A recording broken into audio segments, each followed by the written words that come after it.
And it's time for Geek Speak. This week we are talking about email marketing platforms, the long-awaited sequel to email marketing. I think it was 101.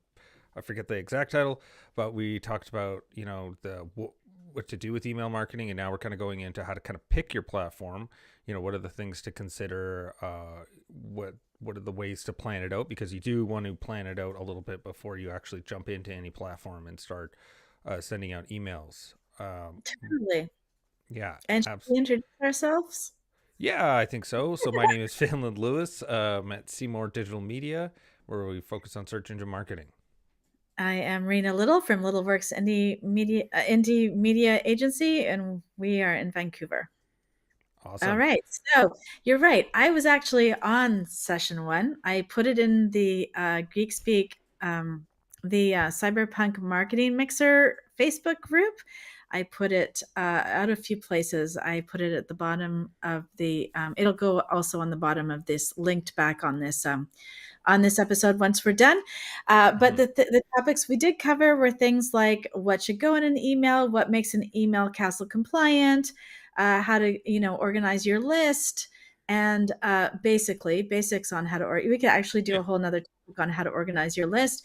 We talked about what content goes where, all of that sort of fun stuff. And you're right. So now we're gonna and the thing that came up from the questions that came out from that episode were which platform, and it's true yeah, because you kind of get into one. The way platforms all work, doesn't matter if it's email marketing or whatever. You have to start by signing up and signing in. There's not enough information to tell what's happening uh, on a platform until you actually get in there. And then you figure out, then you get all invested in it. And then you figure out that it doesn't function the way that you want, or it doesn't have a feature that you want, or it costs too much money to have the feature that you want, or something happens like that. So that's why Phelan was talking about knowing where you're going is always the best way to get there. You need a yeah, plan. And so, what we were talking about the other day is there's not going to be a one size fits all for platform. There's not one platform that either of us could agree that we loved best for all clients or even for just ourselves, I think. And you're always going to make some little compromise on something. And figuring out what that's going to be is where is your superpower. So and planning that out first. So what are the criteria? Because it feels like I'm doing a lot of talking. I'm doing a lot of rage talking. I just had a meeting. But what are the criteria, Phelan, in your mind, as to how when you're assessing a platform? Do you want to kick us off on one or two yeah, points? yeah. Okay. So the kind of the way, and I think when we talked about this when we were preparing for this, is that we thought of it kind of like a flow chart, where basically you're kind of doing like basically, are you e-commerce, yes or no? Because that'll be immediately out of the gate. Because and then how well does that email marketing platform integrate with the e-commerce, right? Because there's a bunch of dynamic thank you, follow up, kind of like getting reviews, because that's huge for email marketing. And so I think that that's going to be a huge one, like right off the bat. Are you e-commerce or not? Because that will, it's almost kind of the fundamental one, because from there you that really decides a lot of where you're looking, which platforms you're looking at, and how well they perform with the web service. And then kind of secondly off of that is, do they integrate with your website platform? So and how well. Whatever it is that you're doing. So it could be if you're focused on courses and you're on an external course platform, then you might want to consider that. So you need to first consider what are your goals, what are you doing, and what are your future plans, because you want to build your future into your present, so that when you decide to make that shift into the future, you don't have to make massive changes. You just want to add a module or add a plugin or add a something or upgrade to something else. You don't want to have to abandon ship and move everything over, because that comes with quite a cost usually if you're not doing it yourself.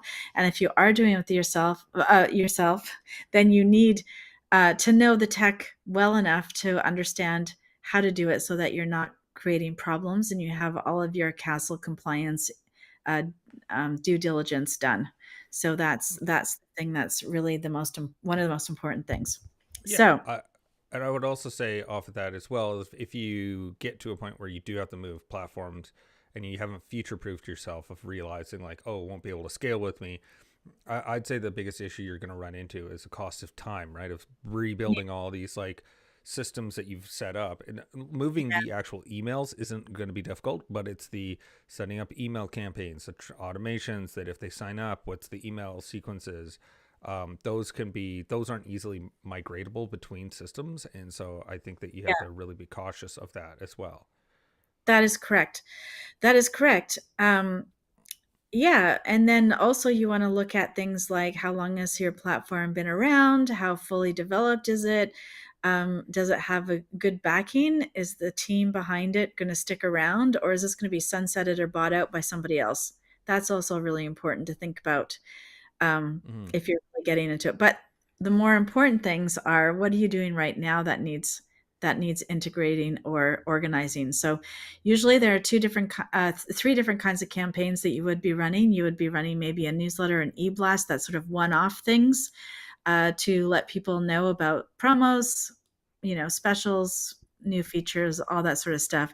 Oh my gosh. What is the best one? You're hilarious, Pip. Yeah. Okay.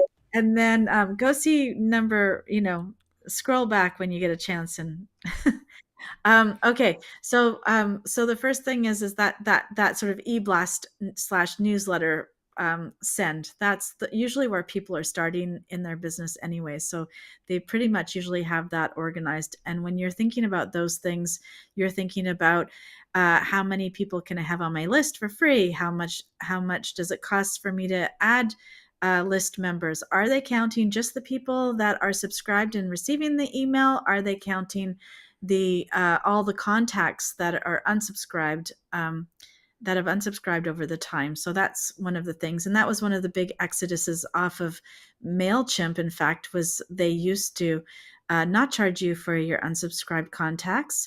They would only Oh, charge you for the contacts that received the email. And there was a big exodus a few years ago. Um, and then the other thing that you might want to consider are segmentations and how your list organization is. So, is it lists or is it segments of a main list? So there are two ways of organizing. I personally like to have all one list and segment from that list. But some people like to have very separate lists. And what you want to make sure is if you're going to, the one thing about having very separated lists is you want to make sure that when people opt out of one list, that they mean to opt out of the other list. So your sign up letter or your opt out letter might have just those they have each list listed so that they can yeah. see that still opted in on another list, so that they don't mistakenly get or rightly get an email from another list, but think in their head that they actually opted out. So you want to make sure that that is very clear.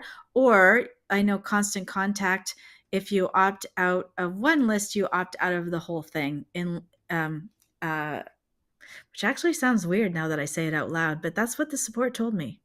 So Yeah, that sounds it does make sense to have it like if you unsubscribe, like you're basically unsubscribing from the whole like I don't want to hear from you. Like I don't care which list I'm on.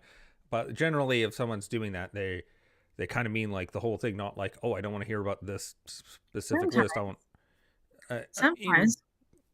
I mean most people when they're thinking of like I'm unsubscribing, that Yes, like they're true. But yes, it's true. But I like the prompt. So you need the prompt if you have multi lists and you're unsubscribing from each list independently. You need that prompt. So when you hit the unsubscribe, you go to that prompt and you have that selection to make. That's good. What's not good is having just a one sign up and then you unsubscribe. It says you're unsubscribed, and then you receive an email from another list. So that's bad.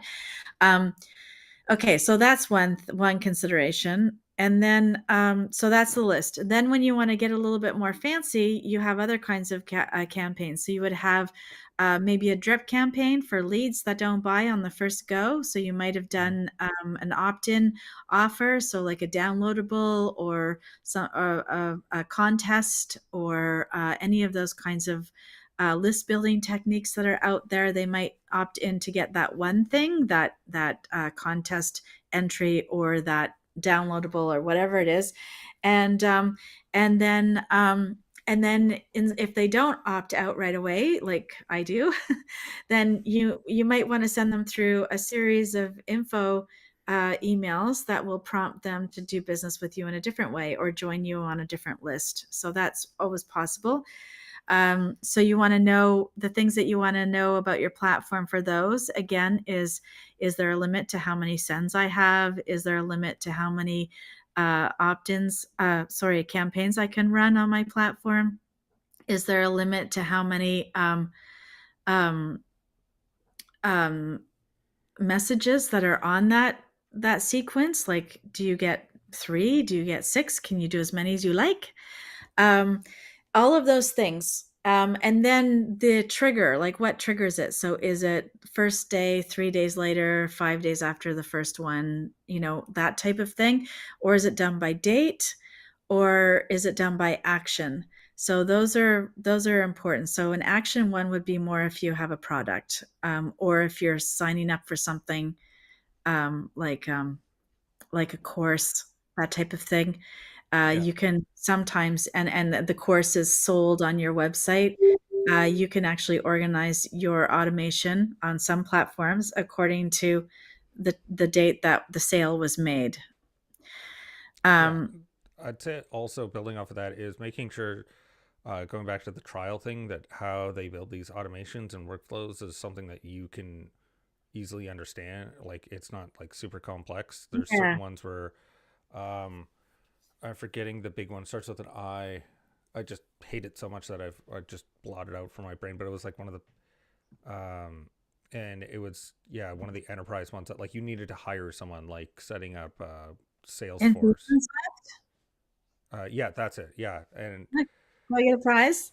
yeah, yeah, good job. Because that was one where we had an issue with like Amy Porterfield, where we had signed up to a couple lists, and then it would fire the same email sequence, and so we were getting like the same Yeah, emails, and it was just like it was a mess that they should have yeah, definitely figured out. And so I think that's another one as well. Is when we talked about email marketing platforms and things to consider as well, is try not to go over one that's trying to, like MailChimp is trying to be like an all-in-one doing everything, but it's kind of, you wind up not doing all of them well. And so you'll true. build it out to like a certain extent, but because you have so many other things on the go, you don't really close the loop to really nail down what's going on with all of these platforms or Yeah. all these components to your all-in-one.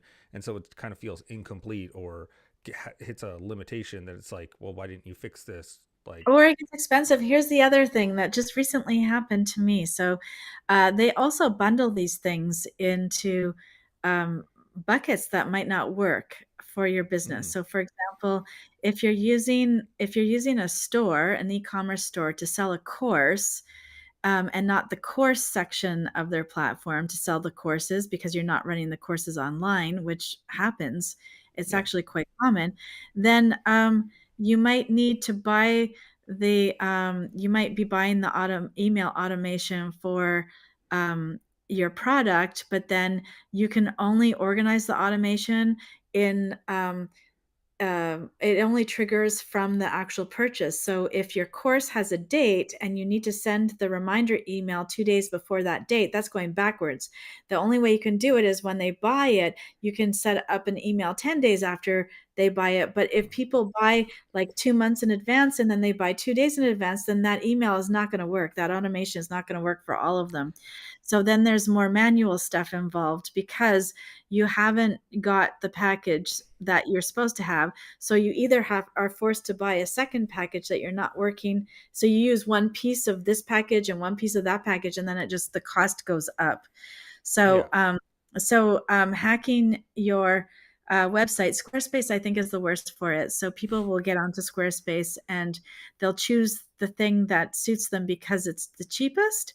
And then they'll try and do the next phase of marketing, and then they can't do it because there are these limitations. And as a provider, this is the one thing that I cannot make clear enough. we don't know what the limitations are until we get in there. We have to pay for the module and get in there and figure it out. There's no like complete how-to that answers all of our questions before we get in there. And even my experience, the support staff also can't help to the degree that we really need to know before we. So it's really good to go in and test all these things and then pull out if you don't need them. But Yeah. the expectation that you can buy one module and have three disparate things organized with one module is pretty low. Yeah. And then it's worse. Sorry, I keep doing this to you, Phelan. I'll stay one more sentence and then I'm going to stop. It's even worse if you buy one platform that does one thing and then another platform that does another thing. And the syncing between those two platforms is also another sticky spot that providers cannot always help you with an out of box solution. So quite often, I get pulled in, and what we do is we build code to sync different platforms together. We build the thing from scratch for you because they might sync in one direction because they don't play nice together. They might not sync at all because they've had a fight. What was that fight that you were telling me about, Phelan, that the Yeah. two had? So it was with Shopify and Mailchimp. So a few Right. years ago, they basically Mailchimp made a deal with Square, and they were going to be an email marketing provider for Square. And Square and Shopify hate each other because they're both going after the POS market, and so they Right. don't like each other at all. And so the CEO of Shopify decided to pull them from the just like take them off. They weren't delisted, but they were unranked. Basically, you couldn't find Mailchimp in the App Store. There was still an active app if you had it, but you couldn't find it and add it to a new one. And Right.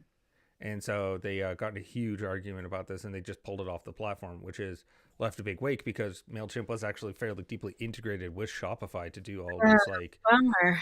yeah, like and well, but I mean, it was good for Klaviyo and Omnisend, who were the next two, and they took over since then, and I think Yeah. they've built um, a better deeply integrated platform with Shopify than Mailchimp was, because Mailchimp always had its foot in the door of being with the WordPress people as well, because it's when I looked it up, it was the most popular. The Mailchimp to WordPress plugin is one of the most popular email Yeah. marketing. Yeah, for Uh, sure. For sure. So, yeah, so okay, so there are three things now. There are like besides price. So there are what apps, where are you going? What do you need? There are how does it integrate with your other pieces? So if yeah, you're especially if you're using a CRM, so check with yeah, about your website, check with your website integrations, check with your CRM integrations and make sure that those are functioning or even available, and make sure that things sync in both directions. Or if they don't sync in both directions, what is your manual plan to make them sync so that you're not doing that awful thing that happens where somebody is working the contacts in the office and then they're just sending an email list to their marketing person, and the marketing person is just simply uploading that and sending in, yeah, uploading that list into the current MailChimp list or constant contact list and just doing an e-blast, because that doesn't work that well. Um, that doesn't work that well for tagging, for segmentation, for uh, castle compliance. There are problems that arise in that situation. And then the worst problem is when nobody's sending you emails to update the constant contact. So you're mm, taking in a whole plethora of new leads and clients into your CRM, and they are not getting any newsletters from you or e-blasts or information at all because those contacts are not being sent over. So that's even worse. yeah. I would say also that just going off of integrations and putting it into your larger marketing is that also using that email list into your ads and for Facebook and Right. Google ads, Yes. Yes. especially people who purchased from you. Making for Google, they have a specific one that's called customer match list, and they've opened it up to everyone now. It's Yeah. super important, especially as things get more automated, to give signals that say this person converted, or Mhm. find me more people like this. Yeah. That really helps with the automations. Yeah. And the same on Facebook. It's not quite Yeah. as specific that like that, or at least they don't tell me it is, but you can definitely put up your email list into, and this is really good. I just want to flag this for people who have opted out. If you want to retarget the people who have opted Mm-hmm. out, especially if you have a service that begins and ends. So I'm working with an education company at the moment. And so what ends up happening is people will get on their email list. And then when they graduate from the course and they're certified, they will opt out of the list and then we lose them. So what we want to make sure everyone is doing is actually, if you had something that you wanted to target that particular graduate with, like, um, upgrade courses or maintain your certification courses or whatever it is, or anything that's an addition, then you would want to be able to reach those people. If they've opted out, the best way to do it is on a MailChimp, is on a Facebook ad campaign that is organized for those opt-outs and your opt-ins, and you can send them that message and get to them. And it's not against castle compliance to use our opt-out list in this case because you're not sending an email. Well, yeah, because you're not sending an email and you're not targeting them in that way. You're not sending the email like you said, and you acquired the email through the compliant means, right? They handed you Yeah. the email, so it wasn't. Well, when they Um, opt out, yeah, when they opt out, it doesn't matter. But you can, yeah, you don't. There is no, as far as I know, there's no castle regulations around advertising using emails. Do you know of yeah. any? No, I skimmed over. I got to do another deeper dive on the because Google does have like a little warning that says like, hey, you did get these emails or phone numbers in Oh through yeah, yeah, legitimate yeah. means, Right. and Yes. Okay. so it's even if it's like I don't technically think like Yeah, it's bad. It's bad etiquette to to scrape the internet and send ads, but it's not. I don't think it's okay. Just a second, I gotta look that up now. Now you're um making. But I would last time I would I looked, it was also uh s- fine. so I would also say the reverse is also very useful as well, taking your email list and then making exclusionary lists out of those people because you can also save your Facebook dollars and your Google ad spend by not having this ad shown to these people because they've already been through your program. So why waste money on sending them the ad? Like scoop those people out because they are technically Yes, the yeah, right audience, but yes, I don't that's want true. this specific person. Just find me more Yeah, people like them. So you could say, don't find me this person, but find me more people like them, which is another tactic you can use as well with your email yeah, marketing. exactly. Okay, I'm actually just pulling it up here, and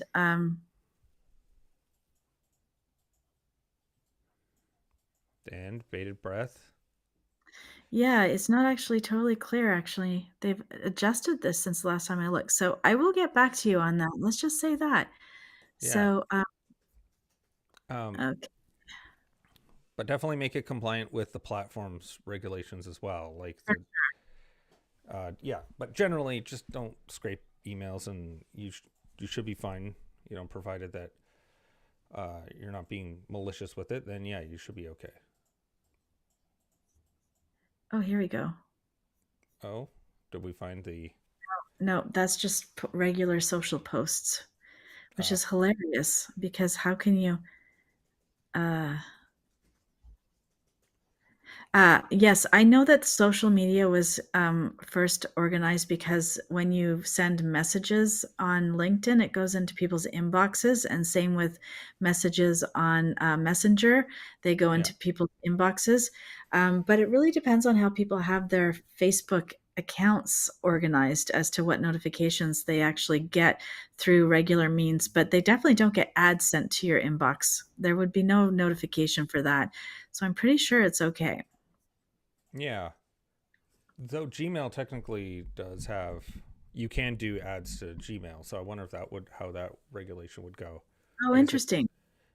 but I guess it clearly identifies that this is an advertisement. It's not like a traditional email. It says like Right. ad and all that stuff. So it's not like like they're not they're not trying to fool you and pretend that it's an email. Like they don't use like the Gmail. They just have it show up in the inbox. So I think that would get around the Yeah, any sort of castle yeah.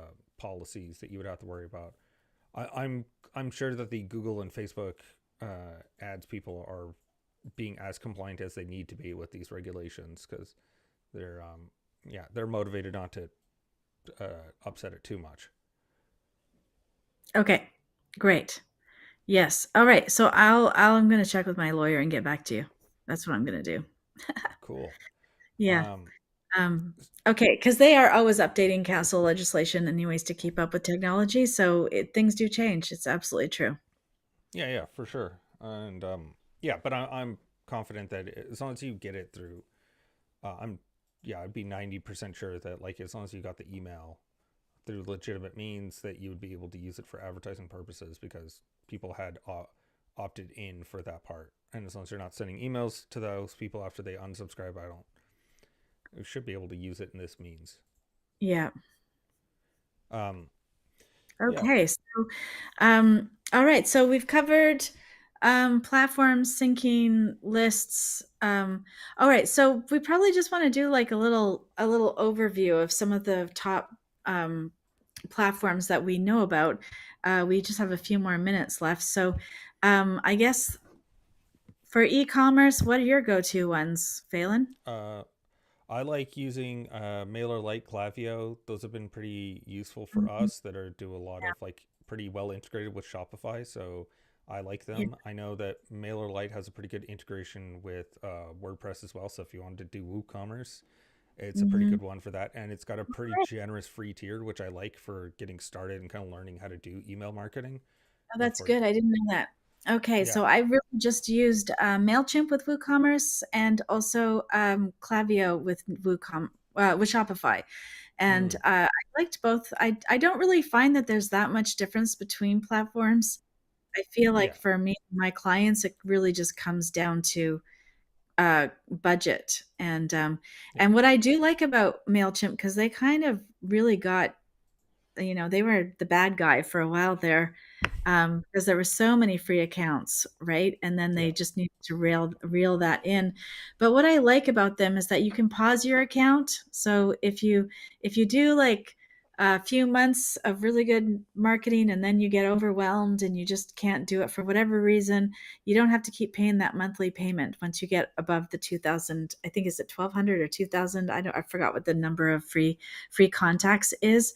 So you can pause and you can pause for an infinite, you don't have to say how many months, and then you can set it up to go again, and then you can pause it again. Like there doesn't seem to be any restriction on pausing your account, mm, and they also have a pay as you go plan where you buy. It's a lot like stock photos where you buy a whole bunch of credits, and then those credits cover a certain amount of sends.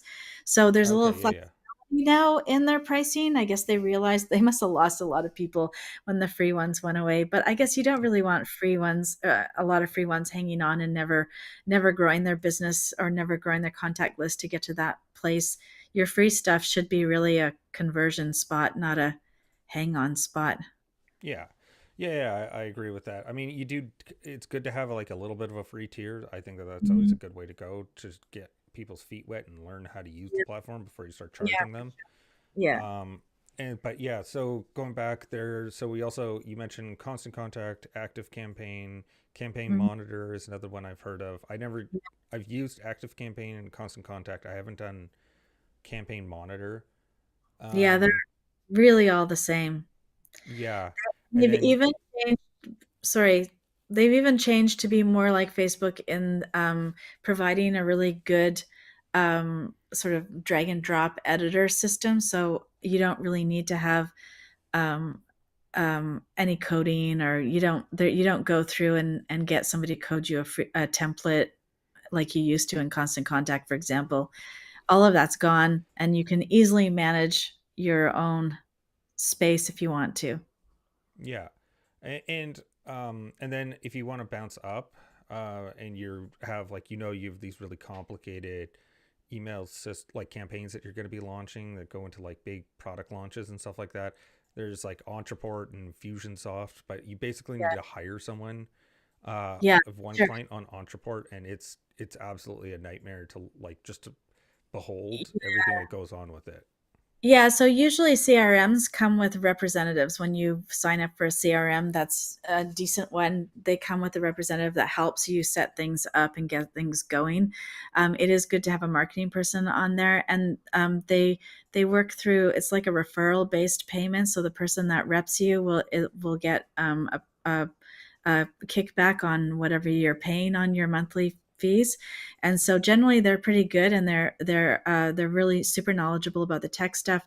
And if they can't figure it out, they can find somebody to figure it out, so you don't have to figure it out. But having a marketing person in there in the mix is really good, because the one thing that the CRM support people won't do is give you the advice of when you should do what you should do, how you should do it.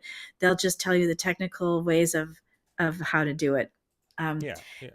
and so you want those two pieces, the tech support and I think that's one of the things that I like about the paid MailChimp one accounts, is that there's tech um, chat support. I love chat support. Yes, yeah. Squarespace has its own sort of e-commerce platform in there that does some automations for certain things.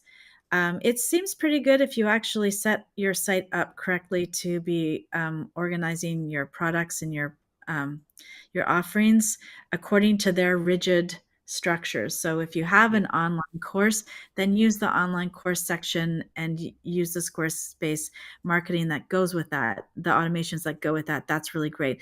If you have a product that is actually a product, then use the product section. But they don't have a very good integration for in-person ticket sales, is what it would actually be, is ticket sales. So Yeah, that yeah. I figured out that doesn't work that well. And and they have an excellent support. So I always go for who I look at price, I look at what do I need, and then I look at how available is the support, and how untech is their support service. Like, will they be able to speak to someone like me and get me to understand what needs to happen? Yeah, exactly. I think those are all good things to consider when you're picking your email marketing platform. Mhm. And so that Oh, is we're time for us. on time. I didn't even notice. So yeah, once again, thanks for joining us. If you want to continue the conversation, come and meet us in Cyberpunk Marketing Mixer Facebook group, and we'll happy to answer any comments you guys have. Anyway, that's all time from us. And my name's Phelan. And I'm Rena. See you next week.